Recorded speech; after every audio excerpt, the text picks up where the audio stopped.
મિત્રો, આજના વિડીયોમાં આપણે ભારતનું બંધારણ તેના 100+ અગત્યના તથ્યો જોઈશું, જેની અંદર બંધારણ સભા, મૂળભૂત ફરજો, રીટ, રાષ્ટ્રીય પ્રતીકો, રાષ્ટ્રપતિ અને મોસ્ટ આઈએમપી અનુચ્છેદનો સમાવેશ કરવામાં આવેલો છે. આવનાર બધી પરીક્ષાઓ માટે આ મોસ્ટ આઈએમપી રહેશે, તો વિડીયો વ્યવસ્થિત જુઓ. અને છેલ્લે તમારી ટેસ્ટ લેવામાં આવે છે, તો ટેસ્ટ આપી તમે તમારું નોલેજ પણ ચેક કરી શકો છો. એ સિવાય આની પીડીએફ પણ તમને પ્રોવાઈડ કરાવવામાં આવશે. તો જોઈએ ખૂબ જ અગત્યનો આ વિડીયો. કેબિનેટ મિશન યોજના અંતર્ગત સૌપ્રથમ 1946માં બંધારણ સભાની રચના થઈ હતી. તો બંધારણ સભાની રચના સર્વપ્રથમ ક્યારે થઈ? 1946માં. કઈ યોજના અંતર્ગત થઈ? તો કેબિનેટ મિશન યોજના અંતર્ગત થઈ. તો આ રીતના પ્રશ્નો આમાંથી બની શકે, તો એ રીતે તમે વ્યવસ્થિત જોતા જજો. કેબિનેટ મિશન અંતર્ગત 9 ડિસેમ્બર 1946ના રોજ બંધારણ સભાની પ્રથમ બેઠક મળી હતી. ક્યારે પ્રથમ બેઠક મળી? 9 ડિસેમ્બર 1946ના રોજ. જેમાં ભારતના 389 જેટલા અસ્થાયી અને 7 સ્થાયી સભ્યો હતા. અસ્થાયી અધ્યક્ષ કોણ હતા? ડૉક્ટર સચ્ચિદાનંદ સિન્હા હતા. પ્રથમ બેઠકમાં તેઓ અધ્યક્ષ રહ્યા હતા. સ્થાયી અથવા તો કાયમી અધ્યક્ષ છે તે ડૉક્ટર રાજેન્દ્ર પ્રસાદ હતા, જે પાછળથી આપણા રાષ્ટ્રપતિ પણ બને છે. આપણા ભારત દેશના પ્રથમ રાષ્ટ્રપતિ ડૉક્ટર રાજેન્દ્ર પ્રસાદ, તેઓને બિહારના ગાંધી તરીકે પણ ઓળખવામાં આવે છે. બંધારણીય સલાહકાર કોણ હતા? પૂછાયેલા પ્રશ્નો છે આ બધાય. BN રાવ હતા. BN રાવ, બેનિગલ નરસિંહ રાવ. ખરડા, પ્રારૂપ, ડ્રાફ્ટિંગ કે કાયદા, આ બધી સમિતિ કોઈ પણ પૂછે તો એ એક જ સમિતિ છે અને તેના અધ્યક્ષ ડૉક્ટર ભીમરાવ આંબેડકર હતા. પૂછવામાં આવે પ્રારૂપ સમિતિના અધ્યક્ષ, તો ડૉક્ટર ભીમરાવ આંબેડકર. ખરડા સમિતિ, ડ્રાફ્ટિંગ સમિતિ કે કાયદા સમિતિના અધ્યક્ષ કોણ હતા? Doctor BR Ambedkar. 7 સ્થાયી સભ્યોમાં એકમાત્ર ગુજરાતી સભ્ય હતા, કનૈયાલાલ માણેકલાલ મુનશી. મોસ્ટ આઈએમપી છે, યાદ રાખજો. જે 7 સ્થાયી સભ્ય હતા તેમાં એક ગુજરાતી હતા, કનૈયાલાલ મુનશી.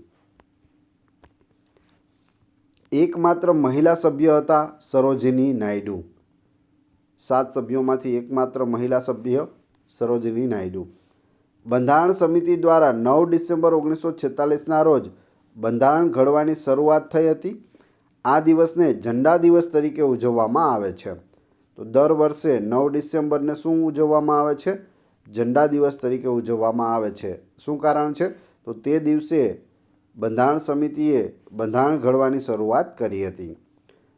એ 26 નવેમ્બર 1949ના રોજ બંધારણ ઘડવાની પ્રક્રિયા પૂર્ણ થઈ હતી. આ દિવસને કાયદા દિવસ તરીકે ઉજવવામાં આવે છે. પૂછે કાયદા દિવસ કઈ તારીખે ઉજવાય છે? તો 26 નવેમ્બર. ત્યારે બંધારણ પૂરું થયું હતું અને શરૂઆત થઈ હતી ઝંડા દિવસથી અને પૂરું થયું છે કાયદા દિવસ.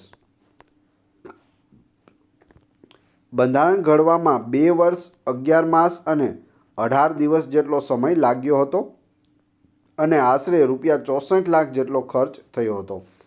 આ પણ પૂછાયેલું છે. બંને યાદ રાખજો. બંધારણનો અમલ 26 જાન્યુઆરી 1950થી શરૂ થયો હતો. આ દિવસ પ્રજાસત્તાક દિવસ તરીકે ઉજવાય છે. તો બંધારણ છે તેને લાગુ ક્યારથી પડ્યું અથવા એનો અમલ ક્યારથી થયો? તો 26 જાન્યુઆરી 1950થી. 26 જાન્યુઆરીના રોજ આપણે કયો દિવસ ઉજવીએ છીએ? તો પ્રજાસત્તાક દિવસ અથવા તો ગણતંત્ર દિવસ ઉજવીએ છીએ. પ્રજાના હાથમાં સત્તા આપવામાં આવી, બંધારણ લાગુ કરવામાં આવ્યું, બંધારણ મુજબ દેશ છે તે ચલાવવામાં આવે છે, એટલે તેને પ્રજાસત્તાક દિવસ કહેવામાં આવે છે. ભારતનું બંધારણ દુનિયાનું સૌથી લાંબુ અને સ્પષ્ટ બંધારણ છે.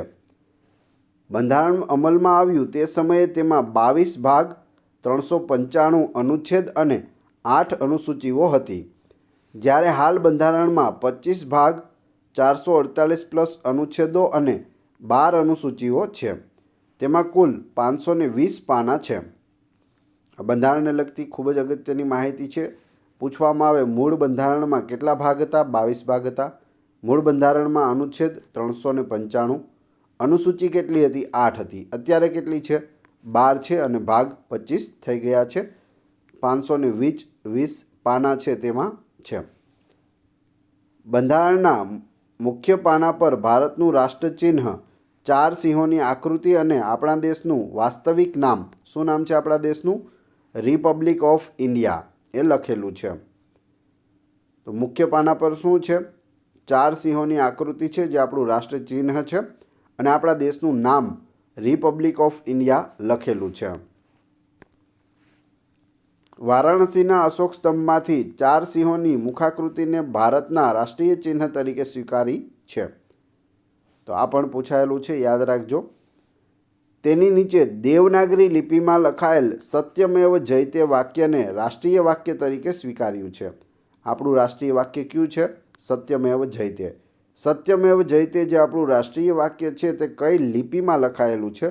તો દેવનાગરી લિપિમાં લખાયેલું છે અને તેને મુંડક ઉપનિષદમાંથી લીધું છે. આ પણ પૂછાયેલું છે, મોસ્ટ આઈએમપી છે, યાદ રાખજો. કયા ઉપનિષદમાંથી લીધેલું છે? મુંડક ઉપનિષદમાંથી. 22 જુલાઈ 1947થી બંધારણ સભાએ રાષ્ટ્રધ્વજ સ્વીકાર્યો છે.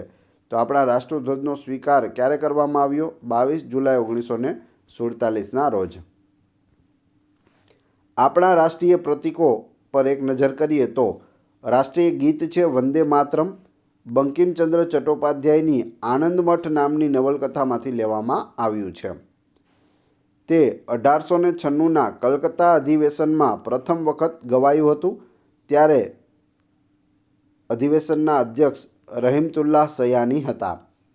તો આ બધા તથ્યો યાદ રાખતા જજો. આમાંથી કોઈને કોઈ પ્રશ્નો છે તે તમને આવનાર પરીક્ષામાં 100% જોવા મળશે.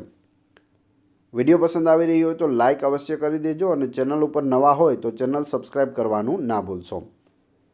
તેને સ્વરબદ્ધ જદુનાથ ભટ્ટાચાર્ય દ્વારા કરવામાં આવેલ છે. જે આપણું રાષ્ટ્રીય ગીત છે વંદે માતરમ, તેને સ્વરબદ્ધ કોણે કર્યું? તો જદુનાથ ભટ્ટાચાર્ય. ખાસ યાદ રાખજો. તેને 1937માં કોંગ્રેસની વર્કિંગ કમિટી દ્વારા રાષ્ટ્રીય ગીત તરીકે ભલામણ કરવામાં આવ્યું હતું. કોણે ભલામણ કરી? તો કોંગ્રેસની વર્કિંગ કમિટીએ ભલામણ કરી હતી. ક્યારે? 1937માં. 24 જાન્યુઆરી 1950ના રોજ તેનો સ્વીકાર કરવામાં આવેલ અને તેને 66 સેકન્ડમાં ગાવું અનિવાર્ય છે. ક્યારે સ્વીકાર થયો? 24 જાન્યુઆરી 1950. 26 જાન્યુઆરી આપણું બંધારણ છે તે અમલમાં આવ્યું. તેના 2 દિવસ પહેલાં રાષ્ટ્રીય ગીત તરીકે આને સ્વીકારવામાં આવ્યું હતું. રાષ્ટ્રગાનની વાત કરીએ તો રાષ્ટ્રગાન છે જનગણ મન ને 24 જાન્યુઆરી 1950ના રોજ રાષ્ટ્રગાન તરીકે સ્વીકારવામાં આવ્યું. તો રાષ્ટ્રીય ગીત અને રાષ્ટ્રગાન બંનેને એક જ દિવસે સ્વીકારવામાં આવ્યું છે. જનગણ મન સૌ પ્રથમ 1911માં કોંગ્રેસના કલકત્તા અધિવેશનમાં ગવાયું હતું. ત્યારે અધ્યક્ષ પંડિત બિશન નારાયણ ધર હતા અને જે રાષ્ટ્રગાન છે તેનું ગાન 52 સેકન્ડમાં પૂરું કરવાનું હોય છે. કેટલી સેકન્ડમાં? 52 સેકન્ડમાં. રાષ્ટ્રગીત છે તો તે 66 સેકન્ડ છે, રાષ્ટ્રગાન છે તો તે 52 સેકન્ડ. રવિન્દ્રનાથ ટાગોરના આ ગીતનું સૌ પ્રથમ પ્રકાશન 1912માં તત્વબોધિની નામની પત્રિકામાં ભારત વિધાતા શીર્ષક હેઠળ થયું હતું. બંને પૂછાયેલું છે. ક્યાં શીર્ષક હેઠળ થયું હતું? ભારત વિધાતા. અને કઈ પત્રિકામાં થયું હતું? તત્વબોધિની. ક્યારે? 1912માં. રાષ્ટ્રગાનમાં જેનો ઉલ્લેખ છે તે ઉત્કલ એટલે ઓરિસ્સા, દ્રવિડ એટલે તમિલનાડુ, બંગા એટલે બંગાળ એનો મતલબ થાય છે, તો એ યાદ રાખજો. રાષ્ટ્રીય ધ્વજ છે આપણો તિરંગો, જેની અંદર કેસરી, સફેદ, લીલો અને મધ્યમાં અશોક ચક્ર હોય છે, જેમાં 24 આરા રહેલા હોય છે. પિંગલી વેંકૈયાના સ્વરાજ ધ્વજ પર આ આધારિત છે. તો આપણો જે તિરંગો છે તેમાં બનાવવાનો મોટો ફાળો કોનો રહેલો છે? પિંગલી વેંકૈયાનો. રાષ્ટ્રીય પ્રતિજ્ઞા કઈ છે? તો પ્રતિજ્ઞા પત્ર મૂળ રીતે તે તેલુગુ ભાષા છે તેમાં પીવી સુબ્બારાવ દ્વારા રચાયેલ છે આપણી પ્રતિજ્ઞા. તે 26 જાન્યુઆરી 1965ના રોજ તેનો સ્વીકાર થયો હતો. ક્યારે? 1965માં. રાષ્ટ્રીય નારો છે જય હિન્દ. રાષ્ટ્રીય સૂત્ર છે સત્યમેવ જયતે. રાષ્ટ્રીય કેલેન્ડર છે આપણું શક સંવંત. 22 માર્ચ 1957માં કેલેન્ડર કમિટી દ્વારા પ્રસ્થાપિત પ્રથમ ઉપયોગ કરવામાં આવ્યો હતો. ચૈત્ર સુદ એકમ 1879 તેનો પ્રથમ માસ ચૈત્ર છે. તો આનો પ્રથમ વખત ઉપયોગ છે તે 1879માં કરવામાં આવ્યો હતો. જ્યારે શક સંવતને આપણે ક્યારે અપનાવ્યું? 22 માર્ચ 1957માં. પ્રથમ મહિનો કયો હોય છે એ પણ પૂછાય છે. તો ચૈત્ર માસ છે તે પ્રથમ હોય છે. શક સંવતની શરૂઆત છે તે ઈસવીસન 78માં એટલે કે 78થી તેની શરૂઆત થઈ છે. જ્યારે આપણે ગુજરાતમાં છે તે આપણે વિક્રમ સંવત માનીએ છીએ અને કારતક મહિનો છે તે આપણો પહેલો મહિનો હોય છે. અને જે વિક્રમ સંવત છે તેની શરૂઆત ઈસવીસન પૂર્વે 56માં થઈ હતી. રાષ્ટ્રીય ફળ આપણું કેરી છે, જેને માર્ગીફેરા ઇન્ડિકા કહે છે. રાષ્ટ્રીય નદી આપણી ગંગા છે. ત્યારબાદ રાષ્ટ્રીય પુષ્પ કમળ છે, તેના આ નામ પણ યાદ રાખજો, એ પણ પૂછાઈ શકે. રાષ્ટ્રીય વૃક્ષ વડ છે. રાષ્ટ્રીય પ્રાણી રોયલ બંગાળ ટાઈગર છે. રાષ્ટ્રીય જળચર પ્રાણી છે તે ગંગા નદીની ડોલ્ફિન છે, જે થોડા સમય પહેલાં જાહેર કરવામાં આવી હતી.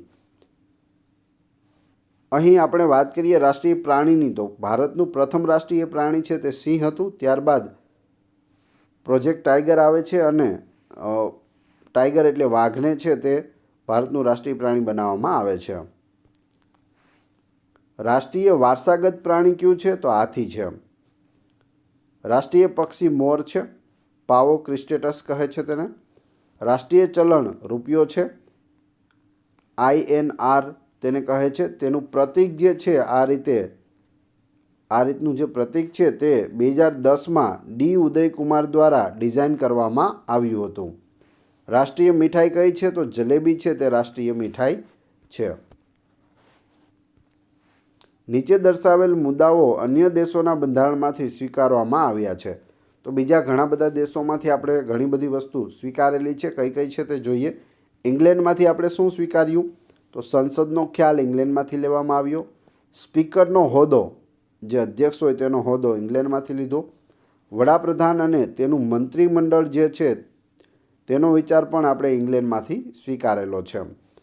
બીજું છે અમેરિકા. અમેરિકામાંથી આમુખનો ખ્યાલ લીધો છે. રાષ્ટ્રપતિ અને ઉપરાષ્ટ્રપતિનું પદ લીધું છે. મૂળભૂત અધિકાર પણ આપણે અમેરિકા પાસેથી લીધેલા છે.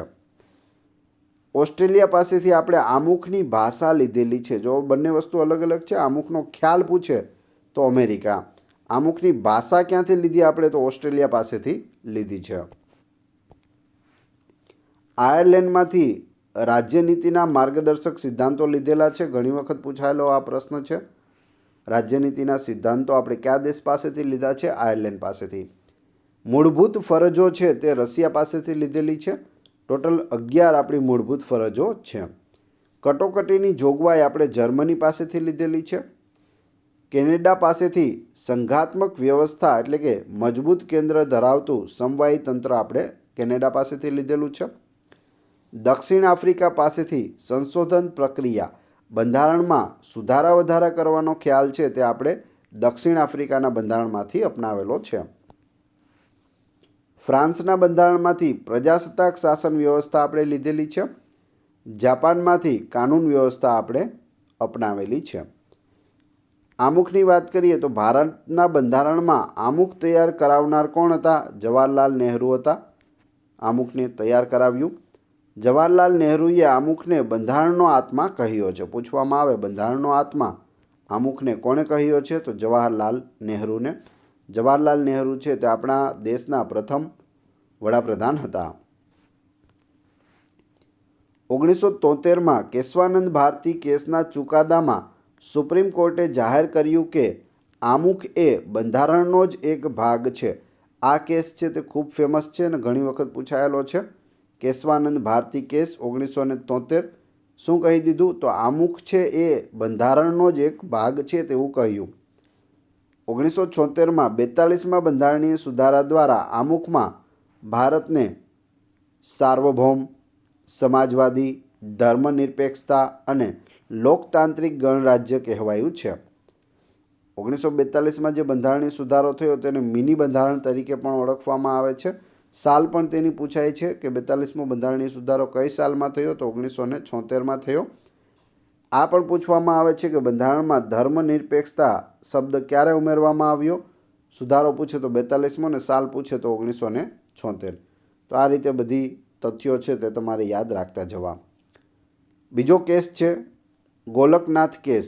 એના ચુકાદામાં સુપ્રીમ કોર્ટે જાહેર કર્યું કે સંસદને બંધારણમાં સુધારવાનો અધિકાર છે. બંધારણમાં તે સુધારા વધારા કરી શકે, પરંતુ તેના મૂળભૂત માળખાને બદલવાનો અધિકાર નથી. એટલે કે જે આમુખમાં બાબતો આપેલી છે, મૂળભૂત માળખું છે, તેને બદલી શકતી નથી સંસદ પણ. ભારતના 3 કેન્દ્રશાસિત પ્રદેશ જેમાં દિલ્હી, પુડુચેરી અને જમ્મુ કાશ્મીરમાં મુખ્યમંત્રી પદ છે.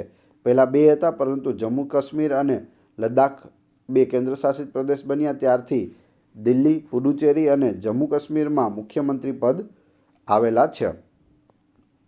બાકીના બધા કેન્દ્રશાસિત પ્રદેશોનો વહીવટ રાજ્યપાલ કરે છે. 1961માં ભારતીય સૈન્યએ દીવ, દમણ અને ગોવાને પોર્ટુગીઝ પાસેથી મુક્ત કરીને કેન્દ્રશાસિત પ્રદેશ બનાવ્યા છે. ક્યારે? 1961માં. ભાષા આધારિત રાજ્યોના પુનઃનિર્માણમાં સૌપ્રથમ આંધ્રપ્રદેશની રચના થઈ હતી 1/10/1953ના રોજ. તો ભાષા આધારિત જે રાજ્યો બન્યા તેમાંથી સૌથી પ્રથમ રાજ્ય કયું બન્યું? આંધ્રપ્રદેશ.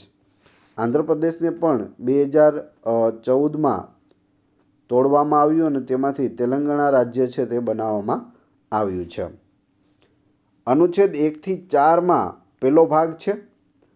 તેમાં પહેલા ભાગમાં 1થી 4 અનુચ્છેદ છે, જેની અંદર સંઘ, રાજ્યો અને કેન્દ્રશાસિત પ્રદેશોનો સમાવેશ થાય છે. એ સિવાય રાજ્યોનું લિસ્ટ અનુસૂચિ 1માં છે. અનુચ્છેદ 5થી 11 ભાગ બીજો છે, જેમાં ભારતનું નાગરિકત્વ બતાવેલ છે. ભારતમાં એકલ નાગરિકત્વની વ્યવસ્થા છે. કેવું નાગરિકત્વ છે? તો એકલ નાગરિકત્વ છે. હવે આ એકલ નાગરિકત્વ શું છે? તો આપણે ભારતમાં રહીએ છીએ તો આપણે ભારતીય છે. બધા ગમે તે રાજ્યમાં રહેતા હોય તો આપણે કેવા છીએ? ભારતીય છે. આપણે જે ઓળખ કાર્ડ આપવામાં આવે છે તે ઇન્ડિયનની ઓળખ કાર્ડ આપવામાં આવે છે, જેમાં આપણે એકલ નાગરિકત્વ છે તે મળેલું છે. જ્યારે અમેરિકામાં છે, તમે કોઈ રાજ્યમાં રહો છો તો રાજ્યનું નાગરિકત્વ અલગ હોય છે અને દેશનું પણ અલગ હોય છે. તો ત્યાં ડબલ નાગરિકત્વ હોય છે. આપણે એકલ છે. આપણે ગુજરાત માટે કોઈ આઈડી કાર્ડ મળતું નથી કે આ ગુજરાતી છે. ખાલી ભારતનું આઈડી કાર્ડ છે. આપણે બધા ભારતીયો છીએ. તો એકલ નાગરિકત્વ એ છે. ભારતનું નાગરિકત્વ મેળવવાની 5 રીતો છે. ડાયરેક્ટ પ્રશ્ન પૂછે ભારતનું નાગરિકત્વ કેટલી રીતોથી મળે છે? તો 5. સીધો જવાબ આવી જાય. કઈ કઈ રીતે? તો જન્મ દ્વારા. ભારતમાં તમે રહો છો અને જન્મ તમારો ભારતમાં થાય છે તો તમને ભારતનું નાગરિકત્વ મળે છે.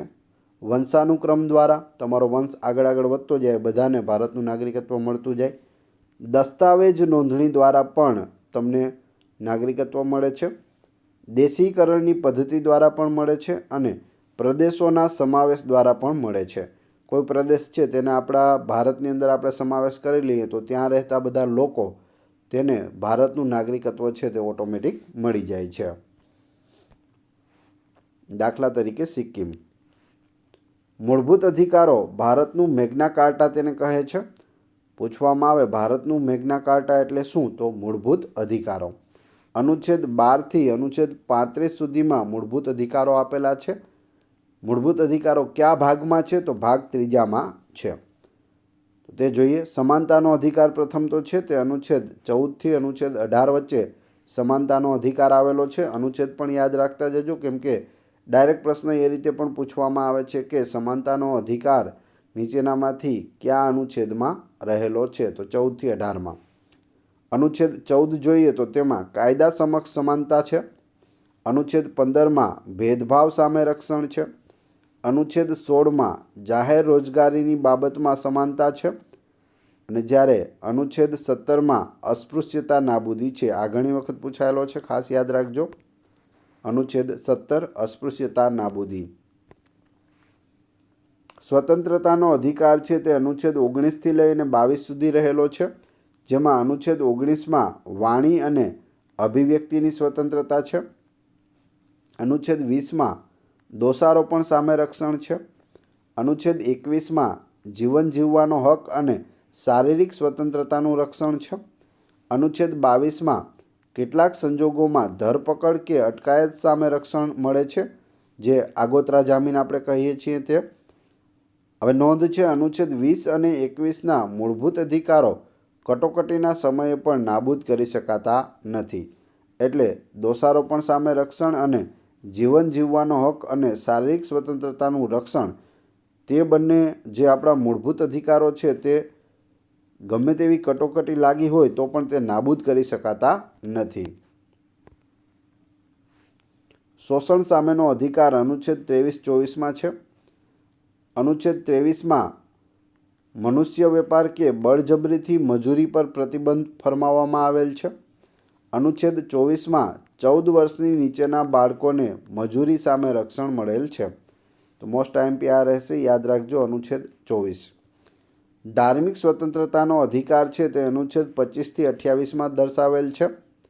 સાંસ્કૃતિક અને શૈક્ષણિક અધિકાર છે તે અનુચ્છેદ 29 અને 30માં છે.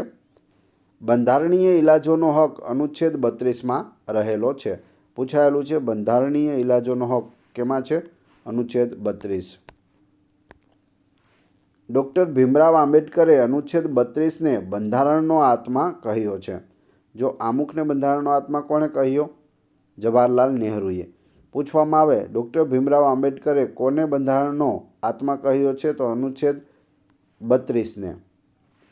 તેમાં મૂળભૂત અધિકારોનો અમલ કરાવવા માટે બંધી પ્રત્યક્ષીકરણ, પરમાદેશ, પ્રતિષેધ, અધિકાર પૃચ્છા, ઉચ્ચતમ ન્યાયાલયને સત્તા આપવામાં આવી છે. આ બધી રીતો છે તે દર્શાવેલી છે.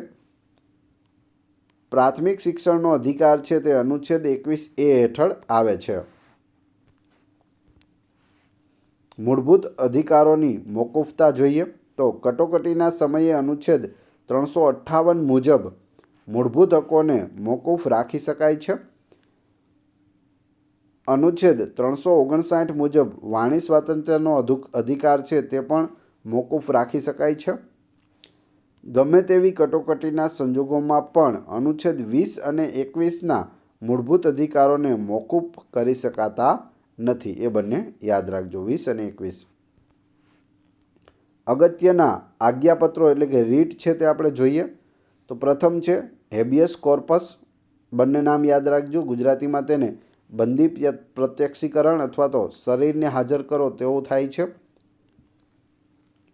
હવે આને સમજાવવા જઈશ તો વિડીયો ખૂબ જ લાંબો થઈ જશે, એટલે તમે ખાલી નામ યાદ રાખી લો. રીટ કેટલી છે? 5 છે. કઈ કઈ આપણે આગળ જોતા જશું. હેબિયસ કોર્પસ, બંદી પ્રત્યક્ષીકરણ અને શરીર હાજર કરો. મેન્ડેમસ એટલે પરમાદેશ થશે. કોઈ સાર્વજનિક અધિકારી પોતાની ફરજનું પાલન ન કરતા હોય તો ફરિયાદીના કેસને આધારે અદાલત દ્વારા તે અધિકારીને પોતાની ફરજનું પાલન કરવાનો આદેશ કરવામાં આવે તેને પરમાદેશ કહે છે. આપણે આ પણ જોઈ લઈએ. હેબિયસ કોર્પસ એટલે કે બંદી પ્રત્યક્ષીકરણ અથવા શરીરને હાજર કરો. હવે કોઈ વ્યક્તિ છે તેને બંદી કરવામાં આવેલો છે, પકડી રાખવામાં આવેલો છે, મળતો નથી અને કોર્ટની અંદર આ રીટ છે તે કરવામાં આવે તો કોર્ટ ડાયરેક્ટ જણાવે કે પહેલાં તમે આ વ્યક્તિને હાજર કરો, એટલે એનું શરીર હાજર કરો. તો એ છે હેબિયસ કોર્પસ. 3 છે પ્રોહિબિશન એટલે કે પ્રતિષેધ. નીચલી અદાલતને પોતાનો અધિકાર ક્ષેત્રમાં રહીને ચુકાદો આપવાનો ઉપલી અદાલતનો આદેશ. નીચલી અદાલત હોય તેના ક્ષેત્રમાં કોઈ કાયદો અથવા તો કોઈ ઘટના છે તે ન આવતી હોય અને તે એમાં પણ જો કોઈ કાર્ય કરતા હોય તો ઉપલી અદાલત છે તેને પ્રતિષેધ કરી શકે છે, એટલે કે ના પાડી શકે છે કે ભાઈ આ તમારા કાર્યક્ષેત્રમાં આવતું નથી, તમે અમને આપી દો. ત્યારબાદ ચોથું છે સર્ટિયોરરી એટલે કે ઉત્પ્રેક્ષણ. નીચલી અદાલતના ચુકાદામાં સ્પષ્ટપણે કોઈ કાયદાકીય ભૂલ હોય તો ચુકાદામાં ફેરબદલ કરવાનો ઉપલી અદાલતનો આદેશ. અદાલતે કોઈ ફેસલો આપી દીધો અને તેમાં જો કોઈ ભૂલ હોય તો ઉપલી અદાલતમાં તમે રીટ કરી શકો અને તે આ ચુકાદો બદલવા માટે કહી શકે. કો વોરંટો એટલે કે અધિકાર પૃચ્છા. કોઈ જાહેર અધિકારી એક સાથે 2 લાભના પદ ભોગવતો હોય તો તે કયા હકથી તે હોદ્દો ભોગવે છે એવી કોર્ટની પૃચ્છાને કહેવાય કો વોરંટો. જેમ કે સોનિયા ગાંધી સમક્ષ વિપક્ષે આ રીટ દાખલ કરી હતી કારણ કે તેઓ યુપીએ અને કોંગ્રેસ બંનેના ચેરપર્સન હતા. તો યુપીએના પણ અધ્યક્ષ હતા અને કોંગ્રેસના પણ અધ્યક્ષ હતા, તેથી તેઓને વિરુદ્ધ આ રીટ છે તે કોર્ટમાં ચલાવવામાં આવી હતી. રાજનીતિના માર્ગદર્શક સિદ્ધાંતો ભાગ 4માં છે, અનુચ્છેદ 36થી લઈ અને 51 સુધી. આયર્લેન્ડના બંધારણમાંથી લેવામાં આવ્યું છે રાજ્યનીતિના માર્ગદર્શક સિદ્ધાંતો, જે આપણે આગળ પણ વાત કરી. તેમાં રાજ્યનો વહીવટ વ્યવસ્થિત રીતે ચલાવવા માટે ગાંધીજીના વિચારો પ્રમાણે રાજનીતિનું માર્ગદર્શન આપતા સિદ્ધાંતો છે. તો ગાંધીજીના વિચારો ખાસ યાદ રાખજો રાજ્યનીતિના માર્ગદર્શક સિદ્ધાંતોમાં. આ સિદ્ધાંતો વ્યવસ્થિત રીતે વહીવટ કરવા માટેનું માત્ર માર્ગદર્શન આપે છે. આ સિદ્ધાંતોનો અમલ કરાવવા માટે ન્યાયાલય છે તે ફરજ પાડી શકતી નથી. રાજ્યનીતિના જે સિદ્ધાંતો છે તેનું અમલ કરાવવા માટે કોઈ પણ ફરજ પાડી શકતા નથી. ખાલી સૂચનો છે કે તમે આ રીતે તમારે કામ કરવું જોઈએ અથવા આવું કરવું જોઈએ. મૂળભૂત ફરજોની વાત કરીએ તો ભાગ 4 મૂળભૂત ફરજો આવેલી છે અનુચ્છેદ 51 હેઠળ. રશિયાના બંધારણમાંથી આ લીધેલ છે મૂળભૂત ફરજો. સમિતિ પણ પૂછે છે તો સ્વર્ણસિંહ સમિતિની ભલામણના આધારે મૂળભૂત ફરજો છે તે લાગુ કરવામાં આવી છે. ટોટલ 11 આપણી મૂળભૂત ફરજો છે. ડાયરેક્ટ પૂછવામાં આવે મૂળભૂત ફરજો કયા ભાગમાં છે, તો ભાગ 4 કેમ કે આ પાછળથી ઉમેરવામાં આવી છે એટલે ક, અથવા ઇંગ્લિશમાં હોય તો 4A. અને કયો અનુચ્છેદ છે પૂછે તો 51 અથવા 51A. ભારતના દરેક નાગરિકને પાલન કરવાની કુલ 11 મૂળભૂત ફરજો દર્શાવેલ છે. સંઘની વાત કરીએ તો ભાગ 5માં શાસન વ્યવસ્થા આપેલી છે. કેન્દ્રની વહીવટી વ્યવસ્થા છે તે ભાગ 5માં છે. રાષ્ટ્રપતિ માટે અનુચ્છેદ 52 છે. બંધારણીય, કાયદાકીય, કારોબારી અને સર્વોચ્ચ વડા તરીકે રાષ્ટ્રપતિની જોગવાઈ કરવામાં આવી છે અનુચ્છેદ 52 મુજબ. રાષ્ટ્રપતિનું પદ અમેરિકાના બંધારણમાંથી લેવામાં આવ્યું છે. રાષ્ટ્રપતિની ચૂંટણી પરોક્ષ રીતે થાય છે. ખાસ યાદ રાખજો કઈ રીતે થાય છે, પરોક્ષ રીતે. તેમાં લોકસભા, રાજ્યસભા અને તમામ રાજ્યોની વિધાનસભાઓના ચૂંટાયેલા સભ્યો છે તે મતદાન કરે છે. રાષ્ટ્રપતિ પદની ઉમેદવારી માટે ₹15,000 ડિપોઝિટ ભરવી પડે છે અને ચૂંટણીમાં 1/6 ભાગના મત ન મળે તો ડિપોઝિટ છે તે જપ્ત થઈ જાય છે. રાષ્ટ્રપતિ ભવન દિલ્હીના રાયસીન પહાડ પર આવેલું છે. ક્યાં આવેલું છે, તો રાયસીન પહાડ છે તેના ઉપર આવેલું છે રાષ્ટ્રપતિ ભવન. રાષ્ટ્રપતિ પદ માટેની લાયકાત જોઈએ તો લઘુત્તમ વયમર્યાદા 35 વર્ષ, ઓછામાં ઓછા 35 વર્ષની ઉંમર હોવી જોઈએ. ભારતનો નાગરિક હોવો જોઈએ. તે કોઈપણ સરકારી હોદ્દા પર સવેતન નોકરી કરતા ન હોવા જોઈએ. લોકસભાના સભ્ય બનવા જેટલી લાયકાત ધરાવતા હોવા જોઈએ. રાષ્ટ્રપતિની સત્તા અને કાર્યો જોઈએ તો રાષ્ટ્રપતિ આંતરરાષ્ટ્રીય ફોરમમાં ભારતનું નેતૃત્વ કરે છે. તો આપણો દેશ છે, દેશના બધા વહીવટ છે તે રાષ્ટ્રપતિના નામે થતા હોય છે. ઉપરાષ્ટ્રપતિ અને સર્વોચ્ચ અદાલતના મુખ્ય ન્યાયાધીશને શપથ પણ તેઓ લેવડાવે છે. કોણ લેવડાવે? રાષ્ટ્રપતિ લેવડાવે છે. રાષ્ટ્રપતિ દરેક રાજ્યમાં એક રાજ્યપાલ, સર્વોચ્ચ અદાલતના ન્યાયાધીશની, યુપીએસસીના ચેરમેનની અને અન્ય સભ્યો અને દરેક રાજ્યની વડી અદાલતના મુખ્ય ન્યાયાધીશોની, એટર્ની જનરલની, સીએજીની નિમણૂક છે તે કોણ કરે છે? રાષ્ટ્રપતિ કરે છે. હવે અહીં UPSC union public service commission તેનું પૂરું નામ થાય છે અને સીએજી કમ્પ્ટ્રોલર એન્ડ ઓડિટર જનરલ સીએજીનું પૂરું નામ થાય છે. તો અહીં આપણે જોયું દરેક રાજ્યમાં રાજ્યપાલ, સર્વોચ્ચ અદાલતના ન્યાયાધીશ, યુપીએસસીના અધ્યક્ષ અને એના સભ્યો, દરેક રાજ્યમાં હાઈકોર્ટના મુખ્ય ન્યાયાધીશ, એટર્ની જનરલ અને સીએજી બધાની નિમણૂક કોણ કરે છે? રાષ્ટ્રપતિ કરે છે. ખાસ યાદ રાખી લેજો, આમાંથી કોઈને કોઈ પૂછાય છે. સર્વોચ્ચ અદાલતના ન્યાયાધીશની મદદથી વડી અદાલતના મુખ્ય ન્યાયાધીશોની નિમણૂક પણ રાષ્ટ્રપતિ કરે છે. કોની મદદ લે છે? તો સર્વોચ્ચ અદાલતના ન્યાયાધીશની મદદ લેવી પડે છે વડી અદાલતના મુખ્ય ન્યાયાધીશોની નિમણૂક માટે. અનુચ્છેદ 280 મુજબ દર 5 વર્ષે નાણાં પંચની રચના પણ રાષ્ટ્રપતિ કરે છે. અનુચ્છેદ 324 મુજબ દર 5 વર્ષે ચૂંટણી પંચની રચના રાષ્ટ્રપતિ કરે છે અને મુખ્ય ચૂંટણી કમિશનરની નિમણૂક પણ તેઓ કરે છે. સંચિત નિધિમાંથી નાણાં ઉપાડવા માટે રાષ્ટ્રપતિની પૂર્વ મંજૂરી મેળવવી ફરજિયાત છે. જો વડાપ્રધાને કે કોઈએ પણ સંચિત નિધિમાંથી પૈસા ઉપાડવા હોય તો કોની મંજૂરી લેવી પડે છે? રાષ્ટ્રપતિની મંજૂરી લેવી પડે છે. સંચિત નિધિમાં શું હોય તો સરકારની દરેક આવક સંચિત નિધિમાં જમા થાય છે. સંચિત નિધિનો અનુચ્છેદ કયો છે તો 266 રહેલો છે. સર્વોચ્ચ અદાલતે આપેલી સજામાં ફેરબદલ કે રદબાતલ કરી શકે છે. કોણ? રાષ્ટ્રપતિ. એ સિવાય ફાંસીની સજા પણ તેઓ રદ કરી શકે છે. અનુચ્છેદ 344 મુજબ ભાષા પંચની રચના કોણ કરે છે? રાષ્ટ્રપતિ કરે છે. 8મી અનુસૂચિ મુજબ. રાષ્ટ્રપતિ આરબીઆઈના ગવર્નરની નિમણૂક પણ કરે છે.